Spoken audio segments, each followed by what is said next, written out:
Class Kakinada. Present మనం అయితే ఒక రియల్ హీరోస్ ఎత్తుకుంటూ మనం ప్రజెంట్ అయితే ఒక రియల్ హీరోస్ ఎత్తుకుంటూ వచ్చాం. నాకైతే రియల్ హీరోస్ కింద ఒక ఫైర్ డిపార్ట్మెంట్ వాళ్ళు కనిపించారు. వాళ్ళని పర్మిషన్ అడిగి వాళ్ళు ఒక స్కూల్లో ఫైర్ సేఫ్టీ గురించి కండక్ట్ చేస్తున్నారు. ప్రజెంట్ డెమో క్లాసెస్, ఆ క్లాసెస్ గురించి మనం చూడడానికి వచ్చామన్నమాట. అలాగే స్కూల్ జోనర్ లో తీస్తున్నారు. ఈ స్కూల్ ఏంటి అనేది మీరే కింద కామెంట్ సెక్షన్ లో కామెంట్ చేయండి. ఇలా పూర్తి వీడియో మనం ఎందుకు ఎడ్యుకేట్ చేస్తున్నాం అంటే ఒక రియల్ హీరోని కనిపెడదామని. మీలో ఎక్కడైనా ఒక రియల్ హీరో మీరు చూసుంటే కింద కామెంట్ సెక్షన్ లో కామెంట్ చేయండి. వాళ్ళ గురించి కన్ఫర్మ్ గా ఒక డాక్యుమెంటరీ తీసి అది యూట్యూబ్ లో అప్లోడ్ చేస్తూ ఉంటాను. ఫైండింగ్ ఏ రియల్ హీరో మన కాన్సెప్ట్ వచ్చి. మీకు ఎక్కడైనా ఒక రియల్ హీరో కనబడితే కింద నా కామెంట్ సెక్షన్ లో కన్ఫర్మ్ గా కామెంట్ చేయండి. ఎందుకంటే ఒక రియల్ హీరోని కనిపెట్టడం చాలా కష్టం ఫ్రెండ్స్. నేనైతే ఫైర్ డిపార్ట్మెంట్ ప్లస్ మన అంబులెన్స్ డ్రైవర్స్ గురించి తీసాను, నెక్స్ట్ అప్లోడ్ చేస్తాను. మీకు ఎక్కడైనా రియల్ గా కనిపిస్తే నాకైతే కన్ఫర్మ్ గా కామెంట్ చేయండి. వాళ్ళ గురించి డాక్యుమెంటరీ తీస్తాను. ఓకేనా ఫ్రెండ్స్?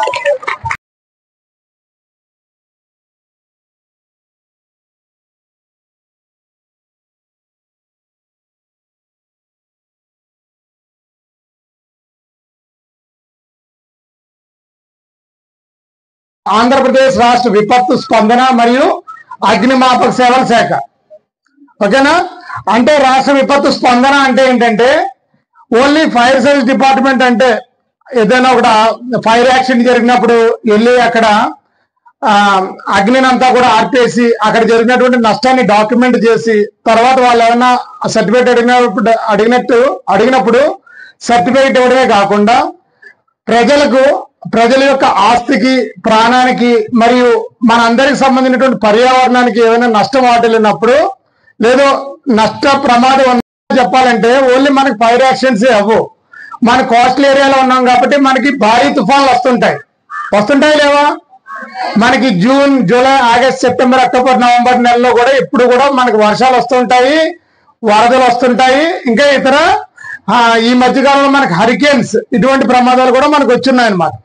ఆ టైంలో మన పబ్లిక్ అంటే మీ స్టూడెంట్స్ కానీ మన ఫ్యామిలీస్ కానీ ఏదైనా అపాయం కలిగినప్పుడు స్పందించేటటువంటి బాధ్యత ఎవరికి ఇచ్చారంటే మన ఫైర్ సర్వీస్ డిపార్ట్మెంట్కి ఇచ్చారనమాట. అంటే మీకు డౌట్ రావచ్చు, ఈ ఫైర్ టెండర్స్ అయితే ఓకే, ఆ బస్సు ఎందుకు వచ్చింది, ఆ చిన్న టెండర్ ఎందుకు వచ్చింది అనేది మీకు డౌట్ రావచ్చు. వచ్చిందా లేదా? ఎందుకు వచ్చిందంటే ఏదైనా ఫైర్ జరిగినప్పుడు ఈ ఇటువంటి టెండర్స్ వేసుకుని మేము ఫైర్కి అటెండ్ అవుతాం. అలా కాదు, ఎక్కడైనా మీరు స్కూల్కి వచ్చేటప్పుడు భారీ వర్షాల వల్ల రోడ్డు గట్టుగా చెట్టు పడిపోయింది, లేదు ఎవరైనా సరే ఎక్కువ వరదలు వచ్చేసి ఒక అపార్ట్మెంట్ లో చిక్కుకుపోయారు, వాళ్ళు బయటికి రావాలంటే తెలియదు, కింద సెల్లార్ అంతా కూడా వాటర్ తోటి ఉంది. అటువంటిప్పుడు వాళ్ళకి అవసరమైనటువంటి అంటే అక్కడ ఉన్నటువంటి వాటర్ తోడేయడం కానీ లేదా అక్కడ ఉన్నటువంటి వాళ్ళు ఒక బోట్ ఒకటి తీసుకుని వెళ్ళి వాళ్ళు సేఫ్ గా బయటకు తీసుకురావడం కానీ ఆ సర్వీసులన్నీ కూడా మన ఫైర్ సర్వీస్ డిపార్ట్మెంటే చేస్తుంది అనమాట. అర్థమైందండి? అప్పుడు అటువంటి చోటకి మనకి టెండర్స్ వేసుకుని హెవీ లోడ్ ఉంటుంది కాబట్టి టెండర్స్ తో మనం వెళ్ళాం కాబట్టి తక్కువ వెయిట్ ఉన్నటువంటి ఆ బస్తో కానీ లేదా చిన్న టెండర్స్ తో కానీ మనం ఆ రెస్క్యూ ప్లేస్ కి చేరుకుని అక్కడ ఉన్నటువంటి పబ్లిక్ కి మనం సహాయం చేస్తుంటాం అనమాట. అర్థమైందండి? అలా కాకుండా ఇప్పుడు మన స్కూల్ మేనేజ్మెంట్ ఉందనుకోండి, ఎన్ఎఫ్సిఎల్ అంటే ఒక ఇండస్ట్రీ రన్ చేస్తుంది. మన కాకినాడ చుట్టూ కూడా చాలా ఇండస్ట్రీస్ ఉన్నాయి. ఇండస్ట్రీస్ ఎప్పుడు కూడా మన డెవలప్మెంట్ కి, మన సొసైటీ యొక్క లేదా మన కంట్రీ యొక్క డెవలప్మెంట్ కి ఉపయోగపడుతూ ఉంటాయి.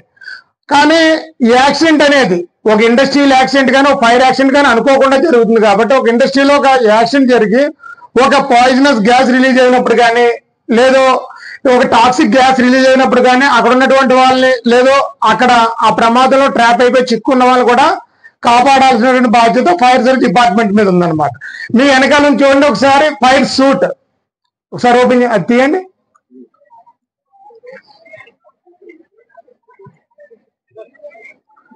ఓకేనా? ఇటువంటి ఫైర్ సూట్ వేసుకున్నప్పుడు వాళ్ళు ఎక్కడైతే ప్రమాదం ఉందో అక్కడికి దానికి దగ్గరికి వెళ్ళగలరు, అవసరమైతే ప్రమాదంలో కూడా వెళ్ళగలరు అనమాట. ఆ సూట్ వేసుకోకపోవడం వల్ల వచ్చేటటువంటి ఇబ్బంది ఏంటంటే ఆ టాక్సిక్ గ్యాస్ ఒక్కొక్కసారి అంటే కొన్ని గ్యాసులు దానికి కరోజివ్ నేచర్ కలిగి ఉంటుంది, కొన్ని వాటికి టాక్సిక్ నేచర్ కలిగి ఉంటుంది, కొన్ని వాటికి ఆక్సిడైజింగ్ ప్రాపర్టీ కలిగి ఉంటుంది అనమాట.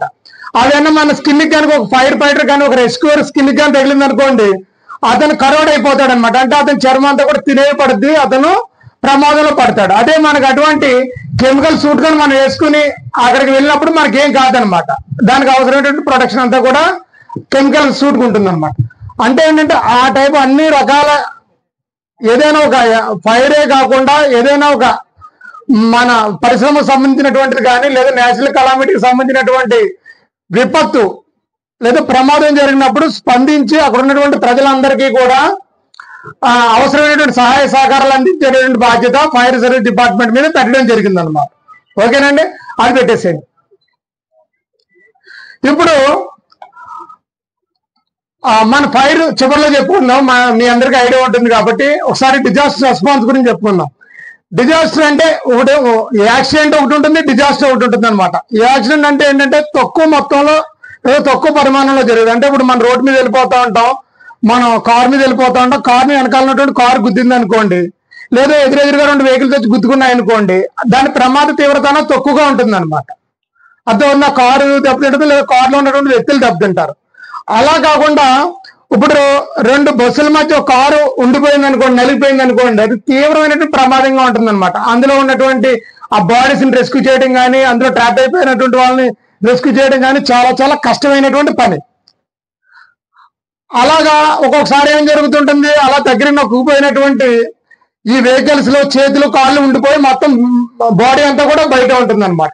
అటువంటి టైంలో కూడా వాళ్ళ బాధితులకు అవసరమైనటువంటి వాళ్ళ బాధితులకు సంబంధించినటువంటి వస్తువులు లేదా బాధితుల్ని సురక్షితంగా బయటకు తీసుకురావడం కోసం మన గవర్నమెంట్ ఫైర్ సర్వీస్ డిపార్ట్మెంట్ కి కొన్ని హైడ్రాలిక్ ఎక్విప్మెంట్ అనేది ప్రొవైడ్ చేయడం జరిగింది అనమాట.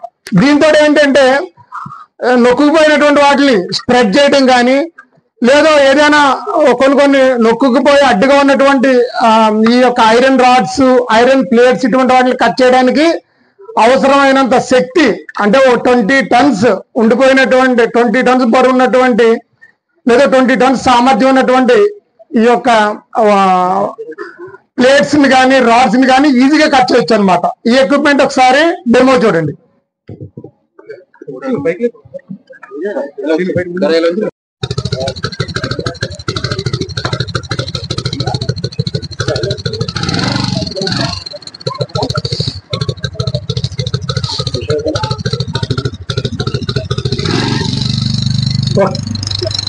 ఇదా అదే ఇది స్ప్రెడర్ అన్నమాట. అంటే ఏంటంటే ఇందాక చెప్తాను కదా, ఒక ట్రైన్ యాక్సిడెంట్ అయినప్పుడు కానీ, రోడ్ యాక్సిడెంట్ లో ఈ బస్సులు కానీ కార్లు కానీ దగ్గరగా నొక్కుపోతుంటాయి పక్క వెహికల్ గుద్దుకున్నప్పుడు. అటువంటి టైంలో ఏంటంటే అందులో మనుషుల యొక్క చేతులు కాళ్ళు అవన్నీ ఉండిపోతాయి. ఒక్కొక్కసారి ఈ కస్టడీ కూడా ఆ లోపల డోర్ ఏదో నొక్కేసుకుంటుంది అనమాట. అటువంటి వాటిని మనం స్ప్రెడ్ చేసి అందులో ఉండిపోయినటువంటి శరీర భాగాల్ని మనం సేఫ్ గా బయటకు తీసుకురావడానికి ఈ స్ప్రెడర్స్ అన్ని కూడా మనం వాడుతుంటాం అనమాట.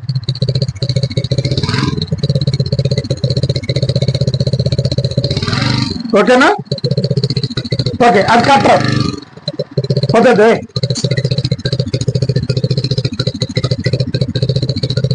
చెప్పు.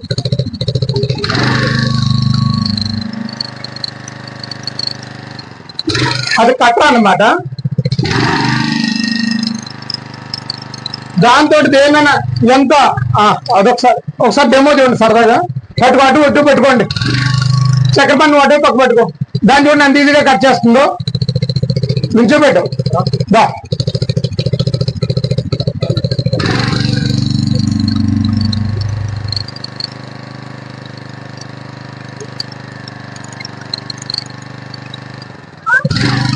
ఓకేనండి. ఇంకా బాగా పెద్ద వాటిని కూడా, అంటే యాక్చువల్లీ మా వాళ్ళు మర్చిపోయారు, ఎంత అంటే ఒక 20 టన్స్ దాని డెన్సిటీ ఉన్నా సరే దాన్ని ఈజీగా కట్ చేస్తుంది అనమాట. అదేవిధంగా ఎంత దగ్గరగా నొక్కుపోయినా సరే దాన్ని మన వాళ్ళు ఈజీగా దాన్ని కట్ చేసి అందులో ఉన్నటువంటి బాడీ పార్ట్స్ ని కానీ మనుషులు కానీ ఈజీగా బయటకు తీసుకొస్తారు అనమాట. నెక్స్ట్ ర్యామ్ దానికైనా పెడతారు చక్కెర పని, దాన్ని ఏమైనా లేపుతారా? లేదు, దీన్ని లేపండి టెండర్ని. చూడు చార్సీగా ఉందా? Right okay right. మనం ఈజీగా అంటే 20 టన్స్ అంటే ఈ 5 టెండర్ కానీ మన బస్సులు కానీ ఈజీగా బయట లిఫ్ట్ చేయొచ్చు అనమాట.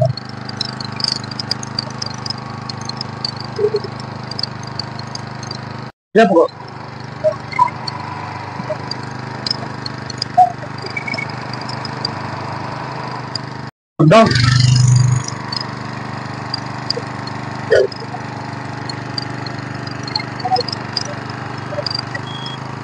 ఇక్కడ చూసారా పవర్ బ్యాంక్, అది ఈజీగా లభిస్తుంది అనమాట పైకి. చూడండి, చూసారా ఒకసారి అందరూ చూడండి.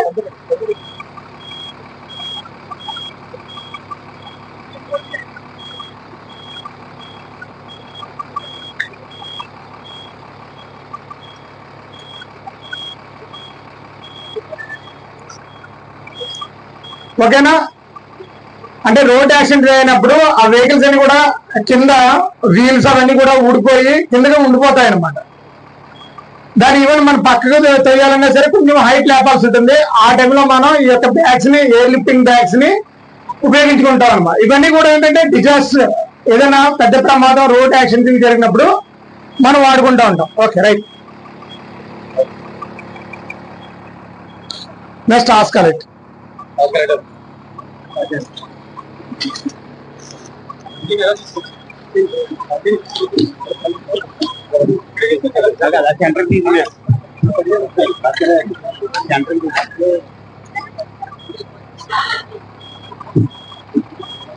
ఇక్కడ చేస్తే ఏమొచ్చింది ఇబ్బంది?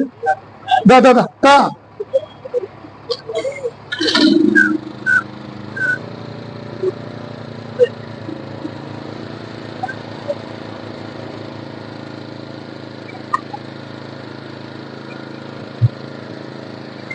ఇప్పుడు మనకి సైక్లోన్స్ వచ్చినప్పుడు కానీ లేదా ఏదైనా ఒక రోడ్ యాక్సిడెంట్ అయినప్పుడు కానీ అక్కడ మనకి లైటింగ్ ఉండదు అనమాట.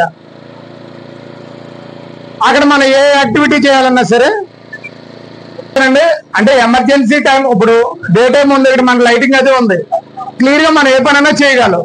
అదే మనకి ఒక హైవే మీద కానీ ఊరి చివరి కానీ ఒక రోడ్ యాక్సిడెంట్ అయింది అనుకోండి, లేదో మనకి సైక్లోన్ ఇటువంటిది వచ్చినప్పుడు ఎవరైనా సైక్లోన్ ట్రాప్ అయిపోయినప్పుడు అక్కడ మనకి లైటింగ్ ఉండదు, కరెంట్ ఉండదు ముఖ్యంగా. ఆ టైంలో మనం ఎమర్జెన్సీ లైటింగ్ సిస్టమ్ అక్కడ పట్టుకెళ్ళి అక్కడ పెట్టినప్పుడు మొత్తం అంతా కూడా క్లియర్ విజిబిలిటీ వస్తుంది. మనం చేయాలనుకున్నటువంటి రెస్ట్ యాక్టివిటీ కానీ లేదా ఇతర హెల్పింగ్ యాక్టివిటీ అంతా కూడా ఫుల్ ఫ్లెడ్జ్డ్ గా చేయొచ్చు అనమాట. ఓకేనా? ఇది ఎమర్జెన్సీ లైటింగ్ సిస్టమ్. ఇది కూడా మనకి డిజాస్టర్ మేనేజ్మెంట్ లో భాగంగా గవర్నమెంట్ మన ఫైర్ సర్వీస్ డిపార్ట్మెంట్ ఇవ్వడం జరిగింది.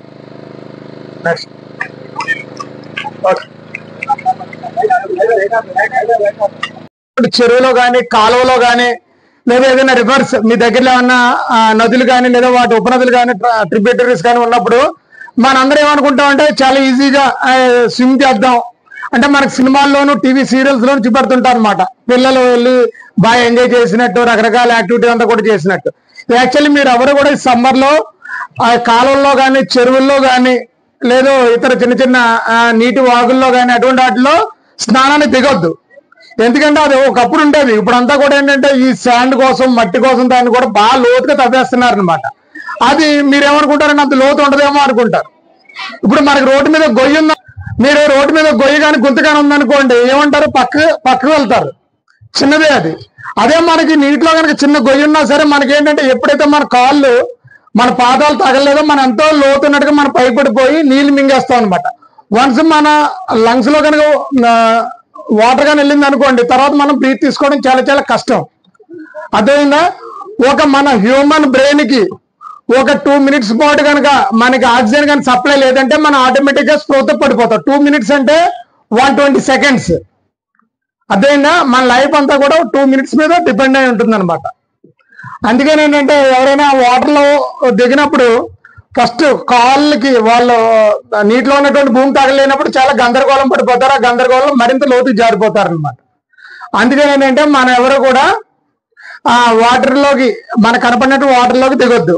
అలా కాకుండా మీరు అనుకుంటారు కదా స్విమ్మింగ్ మరి నాకు ఎలాగ వస్తుందంటే, స్విమ్మింగ్ ఎవరైతే ఆథరైజ్డ్ పర్సన్స్ ఉన్నారో స్విమ్మింగ్ పూల్ లో కానీ లేదా స్విమ్మింగ్ వచ్చిన వాళ్ళ దగ్గర కానీ మీరు కోచింగ్ తీసుకుని మీకు ఫుల్ ఫ్లెడ్జ్డ్ గా వాళ్ళు టెస్టులు పెడతారు. టెస్టులు అయిన తర్వాత మీరు స్విమ్మింగ్ పూల్స్ లో కానీ గణేష్ నిమజ్జనాలకు కానీ లేదా ఇతర వాటర్ రిలేటెడ్ యాక్టివిటీకి వెళ్ళాలి తప్ప మీరు ఓన్ గా వెళ్ళొద్దు. ఈవెన్ ఇంజనీరింగ్ స్టూడెంట్స్ కూడా ఈ చెరువుల్లోకి కాలువల్లో కూడా స్విమ్మింగ్ చేయడానికి దిగడం, వాళ్ళు మునిగిపోవడం, వాళ్ళ వాల్యుబుల్ లైఫ్ అనేది లాస్ అయిపోవడం మేము వెరీ వెరీ ఫ్రీక్వెంట్ గా చూస్తూ ఉన్నాం అనమాట. అలా కాకుండా ఇప్పుడు మీరు మీ ఫ్యామిలీతో పాటు ఏ పాపికొండలో లేదా ఏ రివర్ టూరిజానికో వెళ్తుంటారనమాట. అటువంటిప్పుడు ఏంటంటే మన బోట్ దగ్గర ఈ లైఫ్ బాయ్స్ లైఫ్ జాకెట్స్ ఉంటాయి. లైఫ్ జాకెట్స్ యొక్క ఉపయోగం ఏంటంటే చెప్తావు చక్రపాణి? రైట్, ఇప్పుడు రండి అమ్మా మీరు ఇద్దరు. జస్ట్ ఒక హ్యాండ్ తోటి ఏదైనా ఫ్లోటింగ్ ఉన్నారా కానీ స్టాగ్నేషన్ వాటర్ లో కానీ మనం ఏదో ఒక సైడ్ కి మనంతా మనంగా చేసుకోవచ్చు. దీంతో ఇది వచ్చేసి ఎంతమంది హోల్డ్ చేస్తే అంటే ఒక హ్యాండ్ తోటి మనం దాన్ని పట్టుకుని ఎంతమంది హోల్డ్ చేస్తే పట్టుకోగలిగితే అంతమందిని లైఫ్ టైం మన ఓపిక ఉండాలంటే మనం దీన్ని పట్టుకుని ఓపుకుంటే ఎంతమందినైనా ఎన్ని సంవత్సరాలైనా మనం పట్టుకుని ఓపిక ఉండాలి. అంటే ఇది వాటర్ లో ఫ్లోట్ అవుతూనే ఉంటది. కాబట్టి దీన్ని మనకి కంపల్సరీగా ప్రతి బోర్డు లో కూడా మెంబర్స్ కంటే ఎడిషనల్ గా ఉంచుతారు. ప్రతి మనకి టూరిజం బోర్డ్స్ లో కూడా 50 కెపాసిటీ ఉంటాయి, 100 ఉంటాయి. ఎందుకంటే మనకి ఎక్కువ కెపాసిటీ నుంచి దాన్ని రెడీ ఫర్ యాక్షన్ లో ఉంచుతారు. ఇదేమో 8 అవర్స్ నుంచి అంటే 8 అవర్స్ వరకు అనేది 1 మ్యాన్ కే అంటే ఒక మనిషి మాత్రమే దీన్ని ధరించవచ్చు. రెస్క్యూ ఆపరేషన్ చేసేది కూడా ఇది కంపల్సరీ వేసుకుని మాత్రమే ఎవరైనా నీటిలో పడిపోయినప్పుడు ఆన కాపాడడానికి వెళ్ళినప్పుడు కూడా ఇది వేసుకునే వెళ్ళాలి. అతనికి ఎంత స్విమ్మింగ్ వచ్చినా ఎంత గజేతగాడైనా సరే ఇది వేసుకుని మాత్రమే రెస్క్యూ ఆపరేషన్ చేయాలి. ఇప్పుడు బేసికల్ గా ఏం చేస్తుంటారంటే మనం ఈ లైఫ్ జాకెట్ వేసుకోమన్నప్పుడు ఏం చేస్తుంటాం, ఒక్క నిమిషం వేసుకుని ఇలా వేసుకుంటారు అనమాట. ఎక్కడ మన టూరిజం బోర్డుకి వెళ్ళినప్పుడు కానీ లేదా ఎక్కడికైనా మన బోట్ ఎక్కినప్పుడు. యాక్చువల్లీ రాంగ్ అండి. ఎందుకంటే నిజంగా అప్పుడు మీరు అనుకోకుండా వాటర్ లో కానీ పడిపోయారు అనుకోండి, ఇదేమో ఇలా వచ్చేస్తుంది, మీరు ఇందులో కింద దిగి జారిపోతారనమాట. అర్థమవుతుందా? ఇలా ఉండి మీరు లూజ్ గా కూడా ఉండకూడదు. ఇతను బాడీకి లూజ్ గా ఉంది అనుకోండి, ఇదంతా పైకి ఫ్లోట్ అవుతూ ఉంటుంది. ఈ చేతుల బ్యాలెన్స్ కనుక దీంట్లోంచి కానీ తప్పుకున్నాయి అనుకోండి, ఆటోమేటిక్ ఇతను వాటర్ లో జారిపోతాడు, ఇది పైకి తేలుతూ ఉంటుంది అనమాట. అందుకని మీరు ఏం చేయాలంటే బోట్ ఎక్కగానే దీన్ని టైట్ గా కట్టుకోవాలి. ఈ బెల్ట్లో కూడా అడ్జస్ట్మెంట్ ఉంటాయి, దీన్ని మనం టైట్ గా అడ్జస్ట్ చేసుకోవాలన్నమాట. అడ్జస్ట్ చేసుకున్నప్పుడే మనం కన్వీనియంట్ గా వాటర్ లో ఫ్లోట్ అవుతూ ఉంటాం అనమాట. అంటే ఇందాక 8 అవర్స్ మనకి దీని లైఫ్ టైం చెప్పారనమాట. 8 అవర్స్ లైఫ్ టైం మనం ఎందుకు చెప్పామంటే, ఇప్పుడు మీరు గోదావరి ఈ పాపికొండలు ఇటువంటి చోట వెళ్ళారనుకోండి, ఒకవేళ అనుకోకుండా మీరు కనుక అందులో కానీ జారి పడిపోయారు అనుకోండి, మీకు చాలా ఇన్సూరెన్స్ ఉండాలన్నమాట. అదేంటంటే ఒక సినిమాలో హీరోనో లేదా ఎవరో ఈత కొట్టుకుని వెళ్ళిపోయినంత స్పీడ్ గా మనం ఒడ్డుకి రాలేం. చాలా చాలా టైం పడుతుంది అనమాట. ఒక్కొక్కసారి 1 అవర్ 2 అవర్ 3 అవర్ 8 అవర్స్ కూడా పడుతుంది అనమాట. అటువంటిప్పుడు ఏంటంటే నేను ఎప్పుడొకప్పుడు నేను నెమ్మదిగా ఒడ్డుకు చేరుకుంటాను, ఏం పర్వాలేదని చెప్పి అలా ఉండకుండా 8 అవర్స్ టైం ఇచ్చారు. కాబట్టి మనం ఎక్కడైతే మనకి ఈ యొక్క ఫ్లో అంటే దాన్ని ఏమంటారంటే కరెంట్ అంటే ప్రవాహ దిశ తెలుగులో ఎటైతే ఫ్లోయింగ్ ఉందో అటువైపు నుంచి మనం డైరెక్షన్ మార్చుకుంటూ సాధ్యమైనంత త్వరగా మనం ఒడ్డుకి చేరుకోవాలి. ఓకేనండి? అర్థమవుతుందా? మన గోదావరి మధ్యలో కనుక ఉన్నాం అనుకోలేదు, ఇప్పుడు మీరు ఓప్ ఐలాండ్కి వెళ్తున్నారు. ఓప్ ఐలాండ్కి వెళ్ళినప్పుడు అనుకోకుండా మనం ఆ సీలో కానీ పడిపోయాం అనుకోండి, అప్పుడు మనకి ఈ లైఫ్ జాకెట్ ఉంటుంది. లైఫ్ జాకెట్ మనం జాగ్రత్తగా పట్టుకుని సాధ్యమైనంత త్వరగా మనం ఒడ్డుకు చేరుకోవడానికి మనం ప్రయత్నం చేయాలి. ఓకేనండి? దానికి కూడా మనకి చాలా మెంటల్ గా స్ట్రెంగ్త్ కావాలన్నమాట. ఒక్కొక్కసారి మనం ఎప్పుడైతే ఈ లైఫ్ జాకెట్ ఉన్నప్పటికీ కూడా మనం ధైర్యంగా లేవనుకోండి, ఆ కంగారులో మనం రకరకాల ప్రాబ్లమ్స్ వచ్చేసి మనంతటా మనమే ఈ లైఫ్ జాకెట్ లో కింద జారిపోయేటువంటి ప్రమాదం ఉందన్నమాట. ఓకేనండి? ఓకే, నెక్స్ట్ ఇది లైఫ్ బాయ్. లైఫ్ బాయ్ ఏంటంటే ఇది లైఫ్ జాకెట్ అనేది ఒకరికి. లైఫ్ బాయ్ అనేది ఎంతమందికి అండి? ఇక్కడ ఒకరు పట్టుకోవచ్చు, ఇక్కడ ఒకరు నలుగురు పట్టుకోవచ్చు అనమాట. ఓకేనా? ఇంత చిన్నదాన్ని మనం నలుగురు ఎలా పట్టుకోవచ్చు ఏంటంటే, మీకు సైన్స్ బిట్ ఒకటి ఉంటుంది కదా, మీరు అందరూ 6th క్లాస్ అబవ్ ఉన్నారు కాబట్టి చంద్రుడి మీద మనిషి బరువు ఎంత ఉంటుందండి? 1/6 కదా. అంటే ఇక్కడ 60 కేజీలు ఉన్నట్టయితే చంద్రుడి మీదకి వెళ్ళినప్పుడు 10 కేజీస్ ఉంటాడు. అలాగే మనం వాటర్ లో ఉన్నప్పుడు కూడా మన బాడీ వెయిట్ అనేది తక్కువగా ఉంటుంది అనమాట. అందుకని మీరు చూసారో లేదో, చాలా మంది స్విమ్మింగ్ చేసుకుంటూ వెళ్ళి వేరే వాళ్ళు కాపాడుతూ ఉంటారు. అంటే యాక్చువల్లీ మనం ఈ బయట ఉన్నప్పుడు ఒక మనిషిని మనం కాపాడుకుంటూ రావాలంటే, అతను మోసుకుంటూ రావాలంటే చాలా బరువు ఉంటాడు. అదే మనం వాటర్ లో స్విమ్ చేస్తున్నప్పుడు అతను చాలా తేలిగ్గా ఉంటాడు. కాబట్టి ఈవెన్ షర్ట్ ను పట్టుకున్నా లేదా బెల్ట్ పట్టుకుని ఈజీగా మనం స్విమ్ చేసుకుంటూ రావచ్చు. ఓకేనా? లేదా అతను మనం జాగ్రత్తగా మనల్ని కన్వీనియంట్ గా పట్టుకున్నట్టయితే మనం అతను పట్టుకుని స్విమ్ చేసుకుంటూ మనం రావచ్చు అనమాట. ఓకేనండి. ఇప్పుడు యాక్చువల్లీ మనం లైఫ్ బాయ్ని మనం సక్సెస్ఫుల్ గా లేదా ఎఫిషియెంట్ గా ఉపయోగించుకోవాలంటే ఈ అబ్బాయి వేసుకున్నాడు కదండి, అలా మనం వేసుకోవాలన్నమాట. ఇలా మధ్యలో వేసుకుని రెండు వైపులా మనం ఇలాగా ఈ హ్యాండ్ సపోర్ట్ తీసుకున్నాం అనుకోండి, మనం ఎంతసేపు అయినా సరే వాటర్ లో మనం ఫ్లోట్ అవ్వచ్చు అనమాట. అలా కాకుండా ఇందాక చెప్తున్నట్టుగా ఒకసారి బయట ఇలా మనం ఉందనుకోండి, ఇలా మనం పట్టుకున్నప్పుడు దీనికని మనం వదిలేసామంటే ఇమీడియట్ గా మనకి కింద నీటిలో జారిపోతాం అనమాట. అందుకని మనం ఎప్పుడు కూడా ఈ లైఫ్ బాయ్ని పట్టుకున్నప్పుడు ఎట్టి పరిస్థితుల్లో కూడా దాన్ని మనం వదలొద్దు.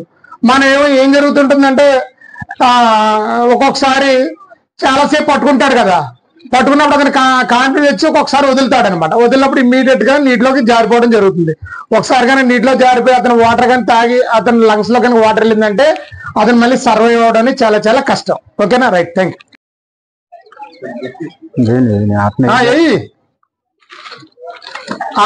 Very good. అలా కాకుండా అది ఒకసారి మళ్ళీ తీసుకురా. ఇతను అబ్బాయికి ఐడియా ఉంది, తెలుగుగా దాని దగ్గరికి చుట్టి ఇసిరాడు అనమాట. అలా కాకుండా దీన్ని ఇచ్చిపురకు దాన్ని జనరల్ గా మన వాళ్ళు ఏం చేస్తారు, ఇలా ఏ చూసారా వెళ్ళట్లేదు కదా, ముందే దగ్గర ఏదైనా కర్ర తీసుకో, ఆ కర్ర తీసుకో. ఓకే, ఉండు, నువ్వు ఒడ్డు మీద ఉన్నావు. ఇలా అందరికి అలాగా దగ్గరలో ఉన్నటువంటి ఏదైనా కర్రతో మనం హెల్పింగ్ హ్యాండ్ ఇవ్వాలి తప్ప మనం నీటిలో దిగొద్దు. నీటిలో దిగినట్టయితే అది ఎంత అవుతుందో మనకు తెలియదు కాబట్టి మనం కూడా ప్రమాదంలో పడతాం. ఏం చేయాలంటే నీటిలో ఉన్న మనలో ఉన్న పడిపోతే రెస్క్యూ కోసం దగ్గరలో ఉన్న పొడవైనటువంటి కర్ర కానీ ఏదైనా ఉన్నట్టయితే దాన్ని మనం అందివ్వడానికి ట్రై చేయాలి. లేదు మన దగ్గర రోప్ ఉందనుకోండి, అలా దగ్గరగా ఒక వంటలాగా చుట్టి రౌండ్ గా ఒక బాల్ లాగా చుట్టి దాన్ని అతనికి అందేలాగా మనం ఇసిరి మనం ఇంకొక కాలం మనం పట్టుకుని అతన్ని దగ్గరికి లాగాలన్నమాట. ఓకేనండి.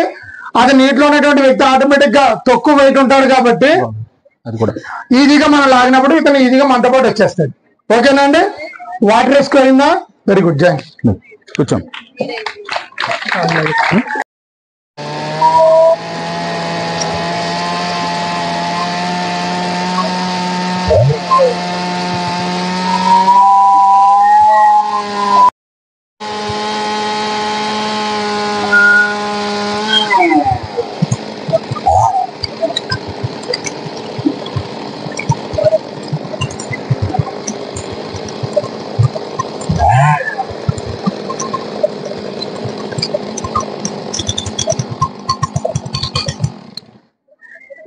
ఇప్పుడు మీ అందరి మనసులో ఏమని తెలుసా, ఈ చెట్టు అన్ని కొట్టేస్తే బెటర్ ఉంది కదా.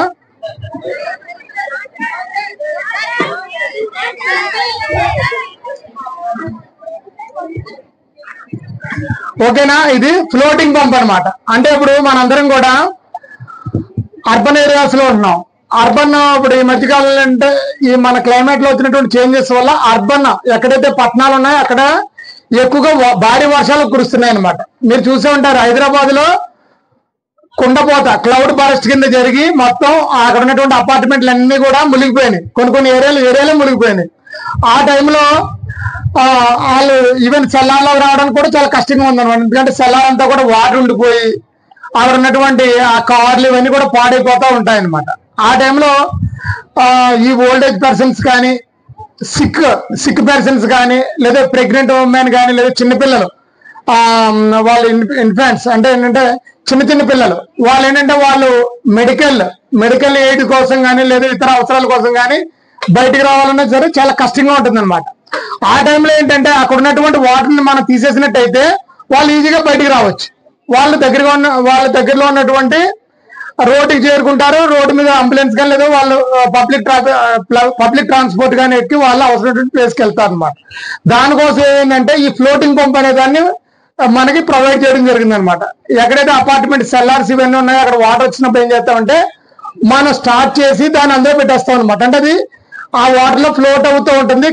కింద దానికి సక్షన్ ఉంటుంది అనమాట. అక్కడ ఉన్నటువంటి వాటర్ అంతా కూడా చాలా దానికి ఒక హోజ్ కనెక్ట్ చేయండి. ఒక హోజ్ని కనెక్ట్ చేస్తాం. హోజ్ని కనెక్ట్ చేసి ఎక్కడైతే డ్రైనేజ్ ఉందో డ్రైనేజ్ దాంట్లో మనం ఆ డ్రైనేజ్ పెట్టేసేయండి.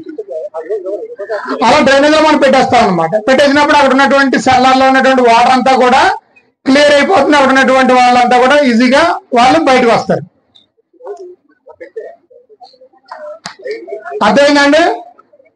ఎక్కడైతే ఆ ఫ్లడ్ వాటర్ ఉందో దాన్ని మనం క్లియర్ చేయడం కోసం ఈ పంపుని మనం వాడడం జరుగుతుంది అనమాట. Okay, right. నెక్స్ట్ తీసి ఇప్పుడు ఫైర్, అసలైన ఫైర్కి వద్దాం.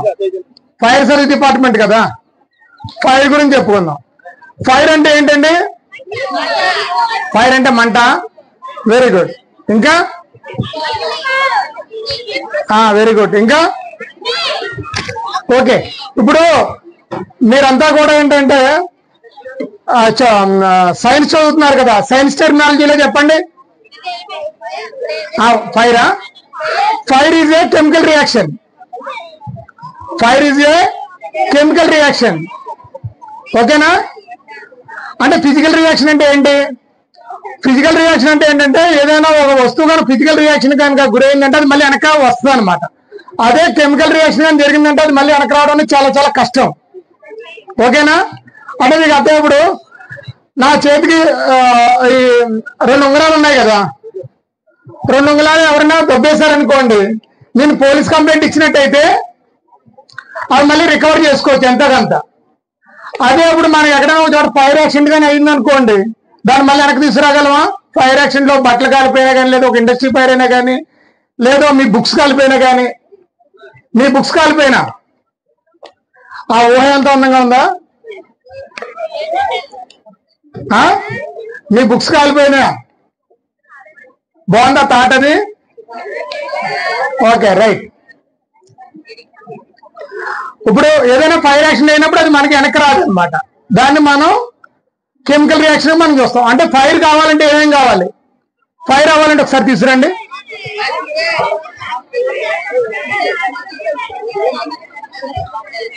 ఫైర్ అవ్వాలంటే ఇక చూడండి, ఇక్కడ పేపర్స్ ఉన్నాయి. ఫైర్ అవ్వాలంటే ఫైర్ కావడానికి అవసరమైనటువంటి మెటీరియల్ కావాలి. ఓకేనా? ఇది మండడానికి అవసరమైనటువంటి హీట్, టెంపరేచర్ కావాలి. మరి ముఖ్యంగా మనకి ఆక్సిజన్ కావాలి. ఆ మూడిట్లో ఏది లేకపోయినా మనకి ఫైర్ అనేది ఆటోమేటిక్ గా ఆరిపోతుంది అనమాట. ఒకసారి మీరు గుర్తించుకోండి, ఎక్కడైనా ఫైర్ యాక్షన్ జరిగినప్పుడు ఫైర్ ఫైటర్స్ ఏం చేస్తారంటే వాటర్ కొడతారు కదా. వాటర్ కొట్టినప్పుడు వాళ్ళు ఏం చేస్తున్నారంటే అక్కడ ఉన్నటువంటి ఒక ఎలిమెంట్ తగ్గిస్తున్నారు. ఆక్సిజన్ కాదు, అక్కడ ఉన్నటువంటి టెంపరేచర్ వాళ్ళు తగ్గిస్తారు అనమాట. అర్థమవుతుందా? నేను టెంపరేచర్ అన్నాను కదా, ఒక వస్తువు కాలిపోవడానికి అవసరమైనటువంటి ఒక వస్తువు కావాలి, కాలిపోవడానికి అవసరమైన టెంపరేచర్ కావాలి, ఆక్సిజన్ కావాలి. వాళ్ళు ఏంటంటే వాటర్ పోయడం ద్వారా వాళ్ళు టెంపరేచర్ని తగ్గిస్తూ ఉంటారు. అలా దాన్ని ఆర్పేయచ్చు అనమాట. అలా కాకుండా ఇప్పుడు ఫైర్ జరుగుతున్నటువంటి వస్తువులను మనం దూరం చేసినట్టున మన ఫైర్ని కూడా ఆర్పచ్చు. ఓకేనా?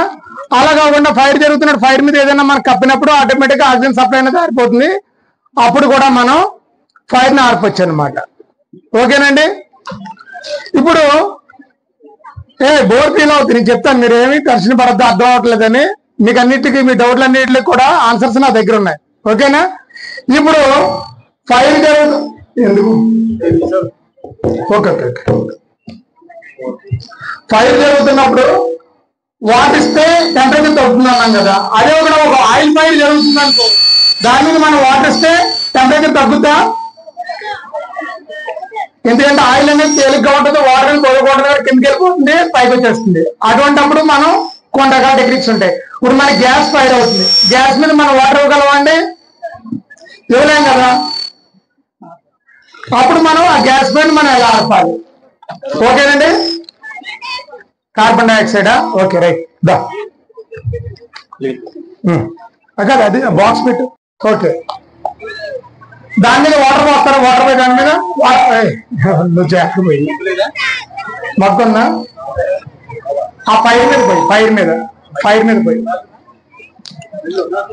ఫైర్ మీద చివర. ఓకేనండి? దాని మీద మనం వాటర్ ఇచ్చిన కూలింగ్ ఎఫెక్ట్ అనేది దానికి మనకి అప్లై కాదు. దాన్ని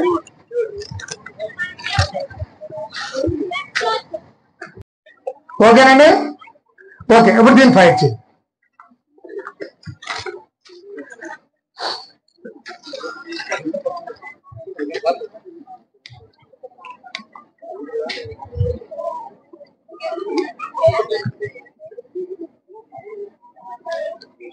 మొత్తం ఫ్రెండ్స్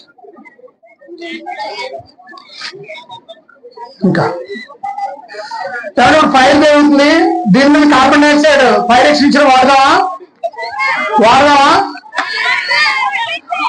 మనకు రియల్ గా అంత రిచ్ ఫ్యామిలీనా? మరి ఏం చేయాలి? వాటర్ పోయండి. వీరబాబు జల్లమ్మా స్ప్రే చేయి.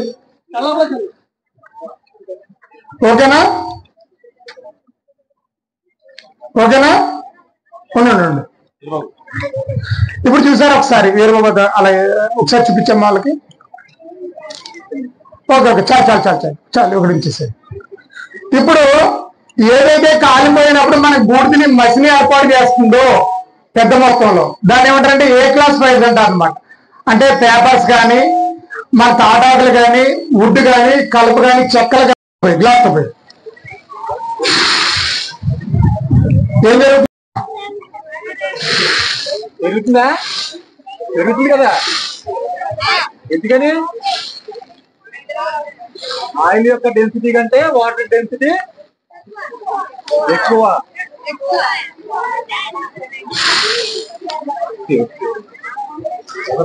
Powder dry chemical powder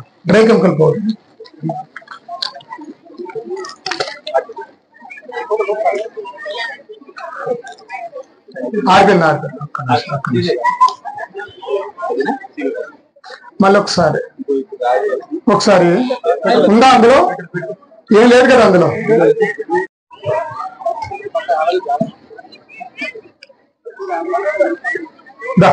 dry chemical powder సివోడ్తో చేస్తావా? చెయ్యి.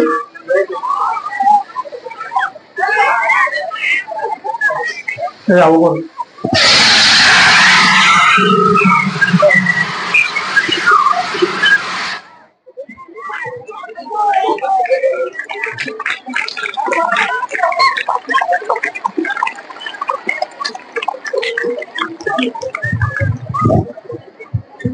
ఓకే అదొకసారి.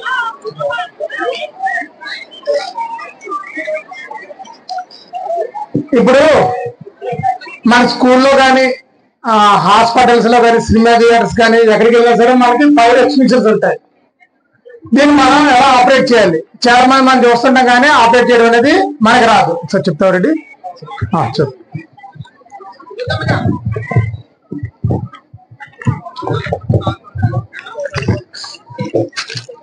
మనకి ఎక్స్టింగ్విషర్స్ అనేవి 4 రకాలు ఉంటాయండి.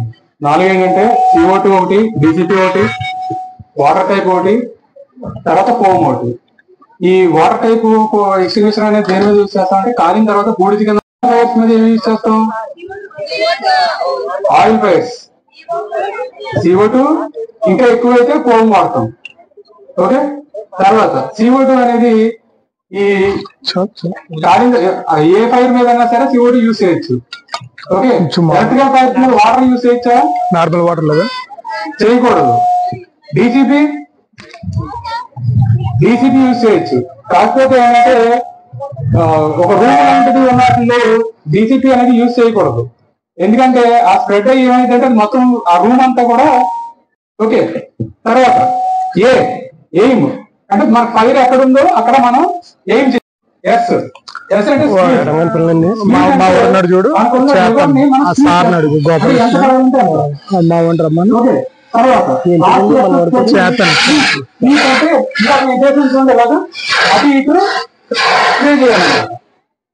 ఓకే, ఇది ఎక్స్టింగ్విషర్ యూజ్ చేసే కోడ్. ఓకేనా? నెక్స్ట్ ఇందులో ఏంటంటే ఈ ఎక్స్టింగ్విషర్ ఏదైనా సరే ఎలాగైనా యూజ్ చేయొచ్చు. కానీ CO2 వచ్చేసరికి మనం CO2కి ఈ హ్యాండిల్ బట్టే యూజ్ చేయాలండి. ఈ హ్యాండిల్ పట్టుకోవాలి. ఎక్కడ పట్టుకున్నా సరే మనకి కూలింగ్ ఎఫెక్ట్ వల్ల ఈ హ్యాండ్ అనేది హార్మ్ అవుతుంది బాగా. ఓకే,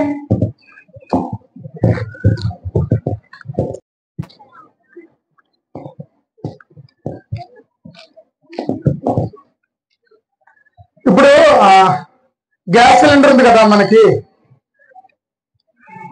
గ్యాస్ సిలిండర్ పేరుకోతే నిజమేనా?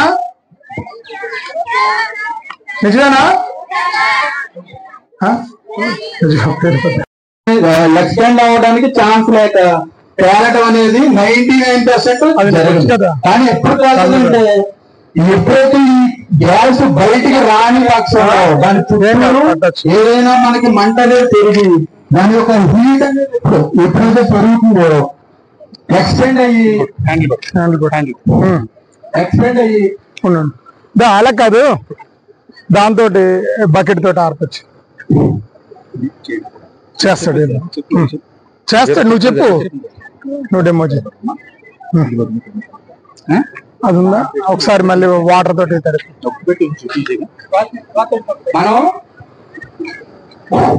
మనం ఎప్పుడైతే మనకి ఏదైనా ఒకసారి మన బాత్రూమ్ లో బకెట్ ఉంటుంది కదా, ఆ బకెట్ ని క్లోజ్ చేయడం ద్వారా దానికి ఆక్సిజన్ సప్లై అనేది మనం దాన్ని కట్ చేస్తున్నాం. ఆటోమేటిక్ గా మన ఫైర్ అనేది ఆగుతుంది. ఇప్పుడు ఎలా చేస్తారో చూడండి. తీ ఒకసారి మన తర్వాత క్లోజ్ చేసేస్తాం. మళ్ళీ ఓకేనా? మళ్ళీ ఒకసారి టెంపరేచర్ కూడా ఉంది, ఆక్సిజన్ ఉండాలి, ఆక్సిజన్ కూడా ఉంది. ఇప్పుడు చేతన ఏం చేస్తున్నాడంటే బకెట్ దాంట్లో పెట్టడం ద్వారా దాంట్లో దానికి సప్లై అయ్యే ఆక్సిజన్ కట్ చేస్తున్నాడు అనమాట. ఆ టెక్నిక్ ద్వారా మన ఫైర్ ని ఆడుతున్నాడు. ఒకసారి చెయ్యి ఒకసారి, ఓకేనా? అలా మనం దాన్ని ఆర్పొచ్చు అనమాట. నెక్స్ట్ మళ్ళీ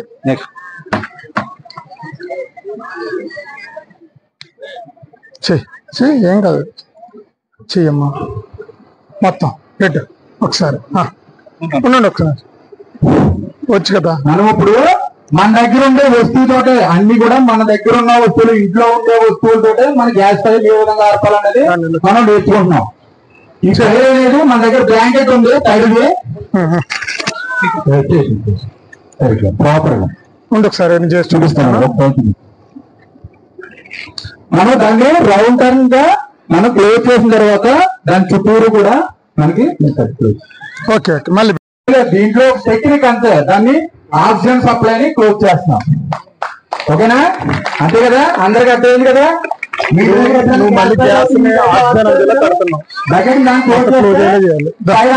ఆటోమేటిక్ గా మనం రెగ్యులేటర్ ఆఫ్ చేసి గ్యాస్ ఫైర్ అనేది ఆటోమేటిక్ గా మీరు ఈ ఎప్పుడైతే ఫైర్ ఆర్పారో స్ప్రెడ్ అవ్వకుండా మీరు కాపాడిన వాళ్ళు అవుతారు. ఇప్పుడు నీకు వన్స్ ఇప్పుడు మనకి మనం ఏమి లేదు, మనం మాత్రమే ఉన్నాం. మన దగ్గర బ్లాంకెట్ లేదు, బకెట్ లేదు, ఏమీ లేదు.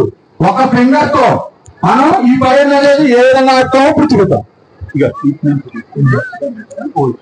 వచ్చాడు. ఓకేనా? బాగా చేసాడా? బాగా చేసాడా లేదా? మీకు నచ్చలేదా? బాగా చేసాడా? టెక్నికల్ గా చేసాడా లేదా? టెక్నికల్ గా ఒక ఫింగర్ తోటి గ్యాస్ సిలిండర్ ఫైర్ ని ఆఫ్ చేశాడు. మళ్ళీ క్లారిటీ వచ్చిందా? ఏం చేస్తారు ఫైర్ జరిగినప్పుడు?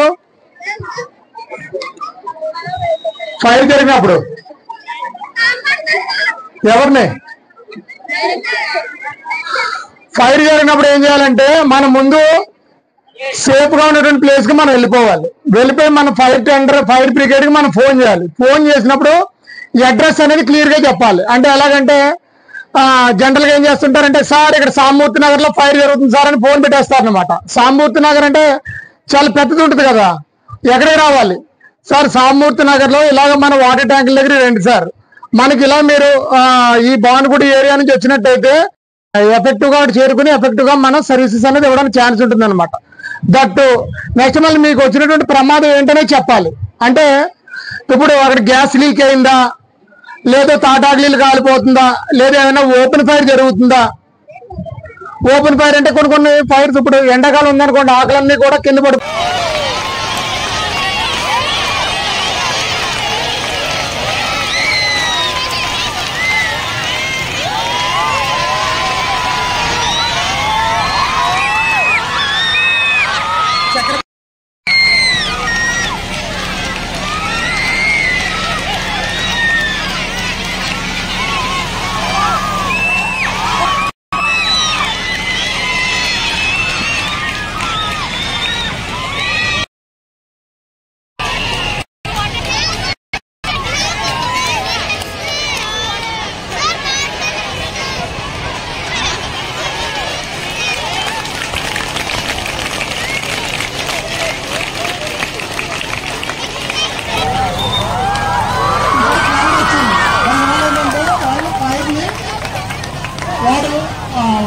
డౌన్ చేస్తారన్నమాట.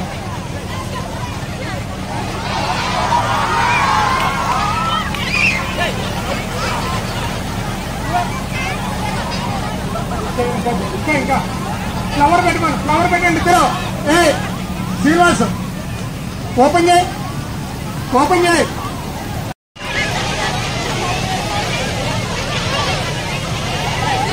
ఓకే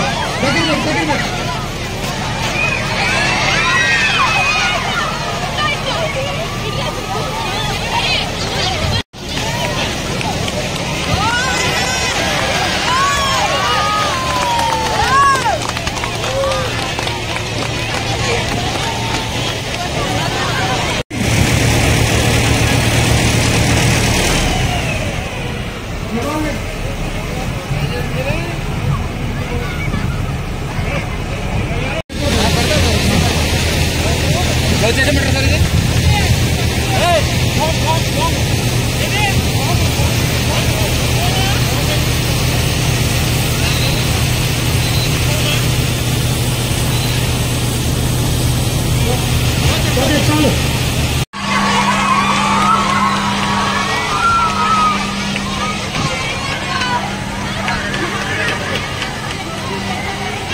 అలా కాదు చక్రపాణి, ఇప్పుడు మనడు మొత్తం